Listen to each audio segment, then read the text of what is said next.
अरबाब नज़र, हम एक बार फिर अपनी अगली पेशकश लेकर आपके रूबरू हाजिर हुए हैं। मेरे सीधी तरफ तुंदर की अहले सादात से सैयद जौहर रज़ा रिजवी साहब, मेरे बाईं तरफ तुंदर की अहले सादात से सैयद मंजर हसन साहब मंजर, जो कि शायर अहले बैत हैं। मैं सबसे पहले आपके रूबरू ज़ाकिर अहले बैत सैयद जौहर रज़ा रिजवी साहब को पेश कर रहा हूँ।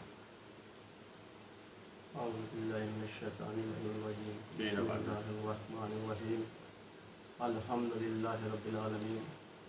तमाम तारीफ़ उस अल्लाह के लिए जिसने ये कायनात बनाई। हम अगर इमाम हुसैन अलैहिस्सलाम के मकसद, उनकी कुर्बानी को समझना चाहते हैं तो सबसे पहले हमें इस चीज़ का अंदाज़ा लगाना होगा कि जिस चीज़ को हम हासिल करना चाहते हैं उसके बारे में हमें पता करना होगा, उससे हमें इल्म हासिल करना होगा कि हम इसके बारे में जानें, ताकि हमें पता चले कि इस मकसद में जो कुर्बानी दी गई है क्या चीज़ छुपी हुई है, हमारा क्या मुफाद है इसमें। इसलिए कि अगर हम किसी चीज़ को हासिल करना चाहते हैं तो सबसे पहली शर्त ये लागू होती है कि हम उस चीज़ के बारे में मार्फत हासिल करें। जैसे अल्लाह की इबादत अल्लाह ही की है, लेकिन वो इबादत बेमाना है कि जब तक मार्फत उसके साथ ना हो, यानी हम ये ना जानते हो कि हम ये इबादत क्यों कर रहे हैं। इसी तरीके से अगर हम मकसद इमाम हुसैन अलैहिस्सलाम के बारे में उसको हासिल करना चाहते हैं तो हमें देखना होगा कि हम इससे आरिफ हैं या नहीं हैं। हम ये देखें कि जब इमाम हुसैन अलैहिस्सलाम मदीने से निकले तो उन्होंने क्या कहा। उन्होंने कहा कि मैं अपने जद की उम्मत की इस्लाह के लिए जा रहा हूँ। हमें कहीं ये नहीं मिलता कि हमने इमाम हुसैन अलैहिस्सलाम को कहते हुए ये सुना हो कि हम यजीद की इस्लाह के लिए जा रहे हैं या सिपाही यजीद की इस्लाह के लिए जा रहे हैं, नहीं, बल्कि उम्मत की इस्लाह के लिए जा रहे हैं। हमें इस बात से ये भी पता साबित होता है कि जो रसूल इस्लाम अलैहिस्सलाम ने हदीस इरशाद फरमाई है, काला रसूल इस्लाम सल्लल्लाहु अलैहि वसल्लम हुसैन मिन्नी व अना मिनल हुसैन, कि मैं हुसैन से हूँ और हुसैन मुझसे है। इस बात की भी ये दलील है कि हुसैन ने मकसद रसूल को बचाने के लिए मदीना छोड़ा है। अच्छी बात।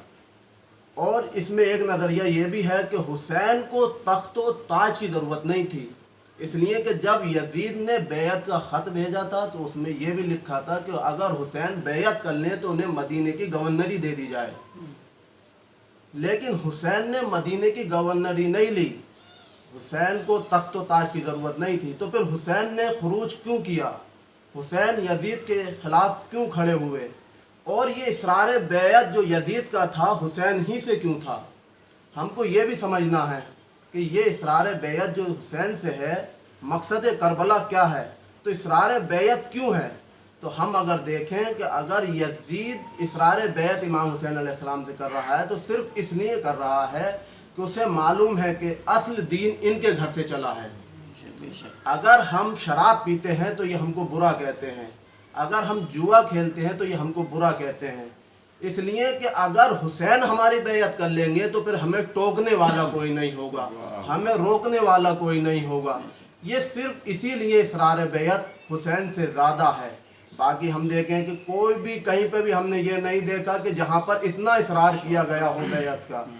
अब हम देखें कि मकसद क्या है। असल मकसद ये है कि अगर हुसैन ये कुर्बानी ना देते तो आज दीन बदल गया होता, आज दीन मोहम्मद नहीं होता, दीन यजीद होता। अच्छा, हम देखें कि इसकी अहमियत किस चीज़ से है, इसमें अहमियत क्या है इस मकसद की। सबसे पहले आप ये देखिए कि जब हम किसी चीज़ को हासिल करना चाहते हैं और हमें उसकी ज़रूरत होती है तो फिर हम बाज़ार में उसकी कीमत नहीं देखते कि वो हमें किस कीमत पे मिल रही है, बल्कि अगर हमें ज़रूरत होती है तो जो भी कीमत हो हम उसको हासिल कर लेते हैं। हम देखें कि वो हमारे लिए कितनी अहम है, इसलिए हम उसकी कोई भी कीमत अदा करने के लिए तैयार हो जाते हैं। तो फिर ये मकसद कितना अहम होगा कि हुसैन ने इसकी कीमत अपने अली अकबर से चुकाई है, अपने چھوٹے 6 ماہ کے بچے جناب علی اصغر سے چکائی ہے، تو یعنی اس کی ہم دیکھیں کہ اس اہمیت کربلا کو کس طریقے سے ہمیں بیان کیا گیا ہے۔ آپ سوچیں اور تصور کریں، بس ہمارا پیغام صرف یہ ہے کہ صرف آپ نام کے لیے ہی یہ کربلا نہیں ہے، بلکہ غور و فکر کرنے کے لیے کربلا ہے۔ اور آخر میں امام حسین علیہ السلام نے یہی کہا ہے کہ اگر تم مال حرام سے دور رہو گے تو تمہیں ہماری وعظ و نصیحت پر عمل کرنے پیرو ہوگے، اور اگر تم ہماری وعظ و نصیحت پر عمل کرنا چاہتے ہو تو مال حرام سے دور رہو۔